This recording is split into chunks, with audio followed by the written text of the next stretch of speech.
السلام علیکم ورحمۃ اللہ وبرکاتہ۔ محترم ناظرین اکرام، امید ہے بخیر ہوں گے اور اللہ آپ تمام کو بخیر رکھے، عافیت سے رکھے۔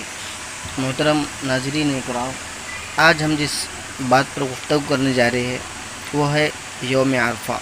یوم عرفے کی فضیلت، عرفے کے دن روزہ رکھنے کی فضیلت، اس کی کیا فضیلت ہے۔ اس لیے آدمی کے، انسان کے سامنے جب فضیلت ہوتی ہے تو اس کو خوشی ہوتی ہے کہ ہمیں اس کام کو کرنا چاہیے، اس کام کو کرنے میں اتنا ثواب ہے۔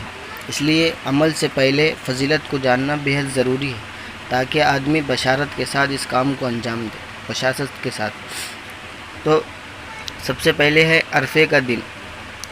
جس نے عرفے کا روزہ رکھا اس کے پیدر پہ 2 سال، یعنی 1 سال گزشتہ اور 1 سال آئندہ کے گناہ صغیرہ بخش دیے جاتے ہیں۔ اس سے گناہ کبیرہ معاف نہیں ہوتے بلکہ گناہ صغیرہ ہے۔ یہ روزے کی فضیلت ہے عرفے کے دن۔ اور دوسری بات، عرفے کے دن شیطان بہت ذلیل اور خوار اور غصے میں ہوتا ہے، کیونکہ اس دن میں اللہ تعالیٰ کی رحمتوں کا بکثرت نزول ہوتا ہے، بکثرت اللہ کی رحمتیں اترتی ہیں اور بڑے بڑے گناہ معاف ہوتے ہیں۔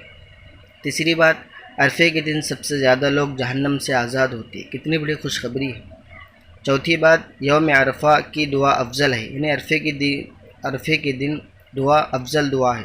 اور دعا کے جو الفاظ حضور صلی اللہ علیہ وسلم اور پہلے انبیاء علیہ السلام سے ارشاد فرمائے وہ سب سے بہتر الفاظ وہ یہ ہے: لا الہ الا اللہ وحدہ لا شریک لہ لہ الملک ولہ الحمد یحیی ویمیت بیدہ الخیر وہو علی کل شیء قدیر۔ صوم یوم عرفہ یعنی عرفے کے دن روزہ رکھنا۔ یوم عرفہ یعنی 9 ذی الحجہ کا روزہ۔ 9 ذی الحجہ کا روزہ غیر حاجی کے لیے مستحب ہے، یعنی جو حج کو نہیں گئے ہیں۔ اور اسی طرح حاجی کے لیے اگر ضعف اور کمزور کا اندیشہ نہ ہو، کمزوری کا، تو بلا کراہت مستحب ہے۔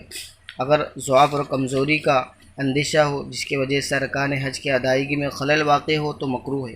اسی لیے حجاج کرام کے لیے بہتر یہ ہے کہ وہ عرفے کا روزہ نہ رکھے تاکہ وقوف عرفہ پہ سستی نہ ہو، وقوف عرفہ میں سستی نہ ہو۔ 10 ذی الحجہ سے 13 ذی الحجہ تک 4 دن کا روزہ حرام ہے۔ 10 ذی الحجہ سے 13 ذی الحجہ تک 4 دن کا روزہ حرام ہے۔ والسلام علیکم ورحمۃ اللہ وبرکاتہ۔